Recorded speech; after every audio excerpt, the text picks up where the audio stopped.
საქართველოს კონკურენციისა და მომხმარებლის დაცვის სააგენტომ ბენზინისა და დიზელის ბაზრის მონიტორინგის შუალედური ანგარიში გამოაქვეყნა, სადაც შეფასებულია, როგორ იცვლება ფასები მიმდინარე წლის იანვრიდან სექტემბრამდე. ვრცლად როგორია კვლევის შედეგები, გადაცემის სტუმართან კონკურენციისა და მომხმარებლის დაცვის სააგენტოს სტრატეგიული ბაზრების მონიტორინგის დეპარტამენტის უფროსთან გიორგი ქედელიძესთან გავარკვევთ. მოგესალმებით ბატონო გიორგი, მადლობა სტუდიაში მობრძანებისთვის. მადლობა, მივესალმები ტელემოყურებელს. ბატონო გიორგი, სააგენტომ საწვავის ბაზრის კვლევა დაასრულა, როგორც აღნიშნეთ და უკვე ვიცით, რა ტენდენციები გამოიკვეთა, რომ გითხრათ კომპანიების საფასო პოლიტიკის ნაწილში. საწვავის ბაზარს ამ მნიშვნელოვან პროდუქტს ჩვენ განგზობად რეჟიმში ვაკვირდებით ძალიან ბევრი ფაქტორის გათვალისწინებით და სწორედ ამ დაკვირვების ფარგლებში ჩვენ გამოვაქვეყნეთ მიმდინარე წლის 9 თვის შუალედური ანგარიში.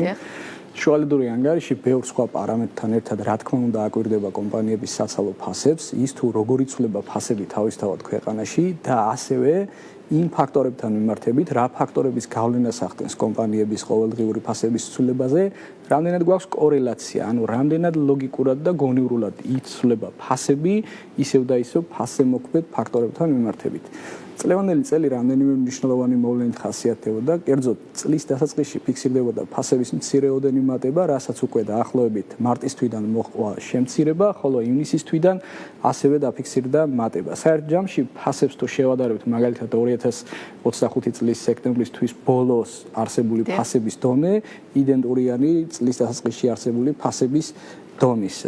თუმცა ამ პერიოდში, როგორც უკვე აღნიშნე, ფასები კონკრეტულ მომენტში 20 თეთრით შემცირდა კონკრეტულ პერიოდში, შემდგომში კი გაიზარდა. ჩვენი ამ ეტაპზე არსებული შეფასებით 2025 წლის პირველ 9 თვეში კომპანიების მიერ მიღებული გადაწყვეტილებები საფასო ქმედებებთან დაკავშირებით თანხმედრაში იყო ფასემოქმედ ფაქტორებთან და ფაქტორებში, რა თქმა უნდა, პირველ რიგში ჩვენ მოვიაზრებთ ლარის გაცვლით კურსულ ცხოველვაროტასთან მიმართებით და საწვავის თვითღირებულებას, რომელსაც თავის მხრივ განსაზღვრავს საერთაშორისო ბაზარზე არსებული ფასები პლაცის და ნედლინავთობის სახით. კი ბატონო გიორგი, ამ კვლევის შედეგად რა სხვაობა გამოიკვეთა მსხვილ და მცირე კომპანიების საფასო პოლიტიკას შორის და რითი იყო ეს განპირობებული და ახსნილი სუბიექტური და ობიექტური გულისხმობა?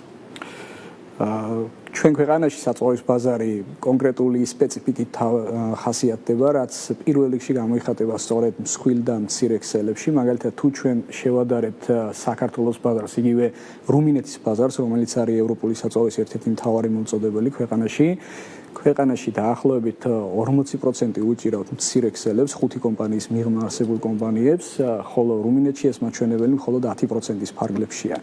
ჩვენ ქვეყანაში ფასშორისი სხვაობა მსხვილ და მცირე ქსელებს შორის ხშირად არის 20, 30, 35 თეთრი, რუმინეთში ეს გაცილებით მცირეა, ნახევარი და უფრო ნაკლები მაჩვენებლებიც კი ფიქსირდება.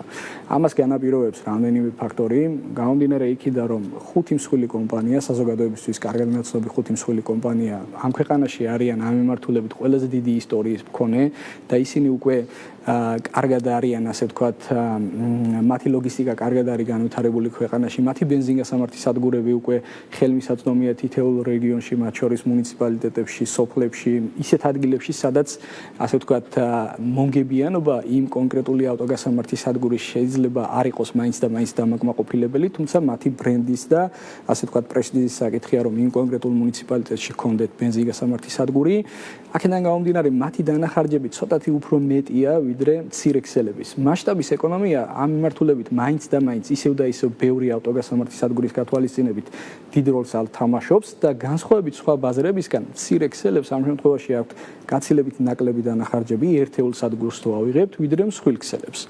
ეს არის ერთი ფაქტორი და ასევე მეორე ფაქტორიც გვაქვს ის, რომ მსხვილი ქსელები გამომდინარე იქიდან, რომ მათ ყოველდღიურად უფრო დიდი რაოდენობის საწვავი ჭირდებათ, ქვეყანაში საწვავის უწყვეტი მარაგისთვის და მომხმარებლისთვის უწყვეტად მიწოდებისთვის საჭიროებენ უფრო დიდი რაოდენობით მარაგებს და ეს რიგ შემთხვევებში არის 1-დან 3 თვემდე მარაგები, რაც მსხვილ კომპანიებს შეიძლება ჰქონდეთ, მაშინ როდესაც მცირე კომპანიები ხშირ შემთხვევაში ყოველკვირეულ ან ყოველ ორ კვირაში ერთხელ არიან შიდა ბაზარზე საწვავის შესყიდვასთან ასე ვთქვათ დაკავშირებული.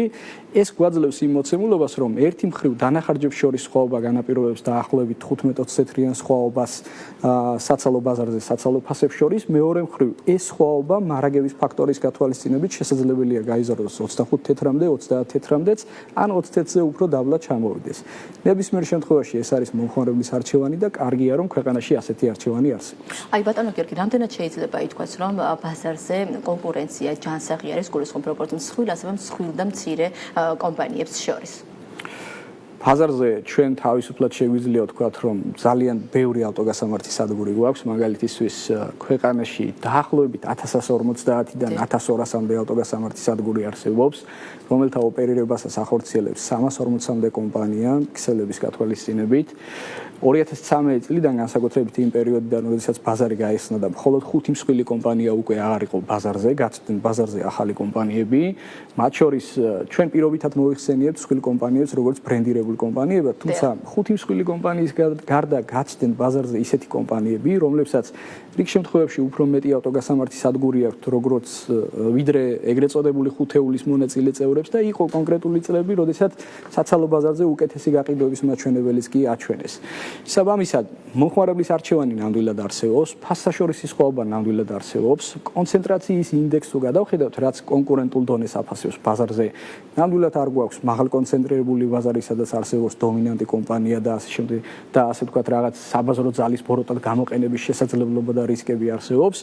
თუმცა ისევ და ისევ ალბათ უნდა დაუბრუნდეთ იმ პერიოდს, როდესაც სააგენტომ ამ ბაზარზე შეთანხმებული ქმედება ორჯერ უკვე აღმოაჩინა და დადასტურებული აქვს სააგენტოს შესაბამისი გადაწყვეტილებებით. აქედან გამომდინარე, ჩვენი შეფასება იქნება, რომ ბაზარი კონკურენტული არის, თუმცა ისევ და ისევ ბაზრის სპეციფიკის, თვითონ პროდუქტის სპეციფიკის, მისი ჰომოგენურობის გათვალისწინებით, ეს ბაზარი მიდრეკილი არის არა მარტო ჩვენ ქვეყანაში, ნებისმიერ სხვა ქვეყანაში შეთანხმებული ქმედებებისკენ და სწორედ ეს არის ერთ-ერთი ის ფაქტორი, რის გამოც ჩვენ განგრძობად მონიტორინგს ვახორციელებთ იმისათვის, რომ თუ ამ ბაზარზე დავინახეთ კონკურენციის შემზღუდველი რისკები, გადაწყვეტილებები, რომლებიც შეიძლება წინააღმდეგობაში მოდიოდეს ჩვენ კანონმდებლობასთან, კონდეს ადეკვატური რეაგირება, დავიწყოთ მოკვლევა და მოვახდინოთ ერთი მხრივ პრევენცია მონიტორინგით, ხოლო მეორე მხრივ აღკვეთა შესაბამისი მოკვლევით და სანქციების მექანიზმის გამოყენებით. კი ბატონო, რასაც წარმატებით ახორციელებს სწორედ თქვენი სააგენტო. ქვეყანაში იმპორტირებული საწვავის თვითღირებულება დაახლოებით რამდენია, თუ შეგვიძლიათ რომ გითხრათ და რა მოგების მარჟით ოპერირებენ ადგილობრივი კომპანიები, თუ არის ეს ცნობილი? ზოგადად ჩვენ ყოველ კვარტალურად და ყოველწლიურად პრაქტიკულად უწყვეტ რეჟიმში ვახორციელებთ ამ ფაქტორებზე დაკვირვებას. თითეული კომპანიის, თითეული სახეობის საწვავი ყოველ კვარტალურად ანალიზდება თავისი თვითღირებულების გადასახადების საოპერაციო დანახარჯების და მათ შორის მოგების მარჟის ნაწილში. საწვავის ფასი ზოგადად ეს ერთი ციფრი არის მოცემული, რაც ყოველდღიურად ტაბლოების მათ შორის მეშვეობით ხდება საზოგადოებისთვის ცნობილი, თუმცა ის ძალიან ბევრი კომპონენტისგან შედგება. მაგალითისთვის, თუ ავიღებთ პირობითად, რომ 1 ლიტრის საწვავის ფასი არის 3 ლარი, დაახლოებით 3 ლარიდან 45-48 თეთრი იქნება დამატებითი ღირებულების გადასახადი, რომელიც საცალო ფასის ცვალებადობის მიხედვით იცვლება, ასევე ბენზინის ტიპის საწვავის შემთხვევაში გვაქვს აქციზის გადასახადი 37 თეთრი, დიზელის შემთხვევაში ეს არის დაახლოებით 34 თეთრი, ასევე მსხვილი კომპანიების შემთხვევაში, როგორც აღნიშნეთ, საოპერაციო დანახარჯები ცოტათი მაღალია და დაახლოებით 15-20 თეთრის ფარგლებში არის.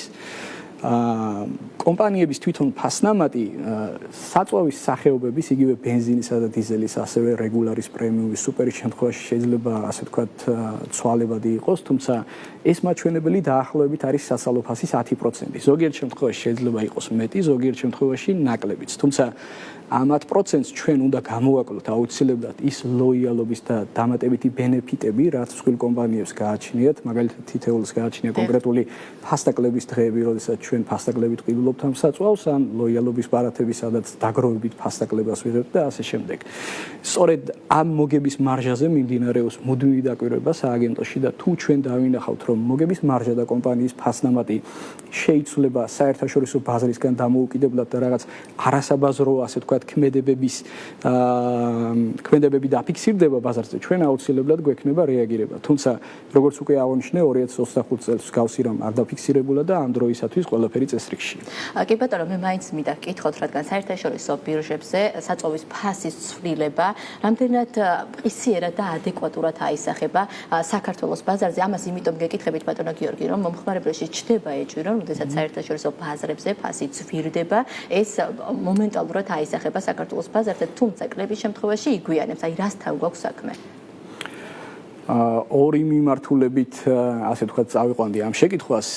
ერთი ის რომ მართლაც ასახვა მყისიერად ხდება ფასის ზრდის და მეორე მხრივ შემცირებაც დაგვიანებით ხდება. ამას განაპირობებს ის ფაქტორი რომ ჩვენ ქვეყანაში არ ხდება ნავთობის გადამუშავება და ზოგადად ნავთობისგან მისი საბოლოო პროდუქტის უკვე ბენზინისა და დიზელის მიღებაში. სამისად ლოგისტიკური კუთხით ჩვენ დამოკიდებული ვართ შავი ზღვის აუზზე ან სარკინიგზო კუთხით მეზობელ ქვეყნებზე. სამისად ამ ლოგისტიკას რა თქმა უნდა ჭირდება დრო და იმისათვის რომ საწვავი უკვე როდესაც კომპანია შესაბამის შეკვეთას გააკეთებს ნავთობგადამამუშავებელი კომპანიაში დაუშვათ რუმინეთში ან ბულგარეთში საიდანაც შემოგვაქვს ევროპული საწვავი დაახლოებით 1 თვე შეიძლება ცოტათი მეტიც დასჭირდეს უკვე შეკვეთის გაკეთებიდან საცალო ქსელში საწვავის გასვლამდე.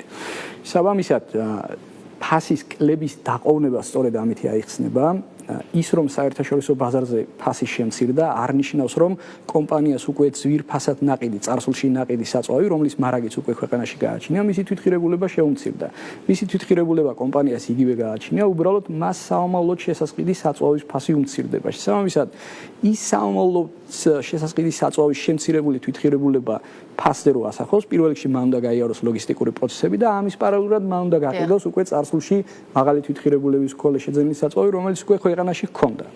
რაც შეეხება ფასის დას, კომპანიებისვე განმარტებით და ჩვენს გარკვეულწილად ვიზიარებთ ამ პოზიციას, რომ როდესაც საწვავის ფასი იზრდება, კომპანიები მყისიერად აზვირებენ ფასს. ეს აიხსნება იმითი, რომ სხვა შემთხვევაში მათ ყოველი турბულენტობის დროს მოუწევთ დამატებითი ინვესტიციების მოძიება, გამომდინარე იქიდან, რომ თუ არსებული საწვავის დაბალი თვითღირებულების მარაგს გაყიდიან ისევ და ისევ, ასე ვთქვათ, დაბალ ფასად, მათ უკვე შესაძლებელი საწვავისთვის ფინანსური რესურსი აღარ ექნებათ. ეს რამდენად გამართლებული პრაქტიკა არის, შესაძლებელია დავარქვათ, რომ ნაწილობრივ გამართლებული არის, თუმცა მაგალითად 2025 წელს იყო პერიოდები, როდესაც კომპანიები ასე არ მოიქცნენ, როდესაც საწვავის გაძვირების, ასე ვთქვათ, საფუძველი საერთაშორისო ბაზრის გათვალისწინებით არსებობდა, თუმცა არ გაუძვირებიათ და შემცირების კუთხით უფრო მალე შეამცირეს, ვიდრე იმ ლოგისტიკურ პროცესებს ჭირდება, რაზეც ვისაუბრეთ. ნებისმიერ შემთხვევაში მოკლევადიან მკერებზე საუბარი ზოგადად ამ კონტექსტში ძალიან რთულია, თუმცა როდესაც ჩვენ ვაანალიზებთ 3 თვეს, 6 თვეს და კალენდარულ წელს, იქ უკვე კარგად ჩანს ყველაფერი, მათ შორის მარაგების და საერთაშორისო ბაზრის გავლენაც რამდენად გონივრულად აისახა ქვეყნის შიგნით მიმდინარე პროცესებს. კი ბატონო, ძალიან დიდი მადლობა. მაყურებელს შევახსენებ კონკურენციისა და მომხმარებელთა დაცვის სააგენტოს სტრატეგიული ბაზრების მონიტორინგის დეპარტამენტის უფროსი გიორგი ქედერიძე იყო ჩვენი სტუმარი.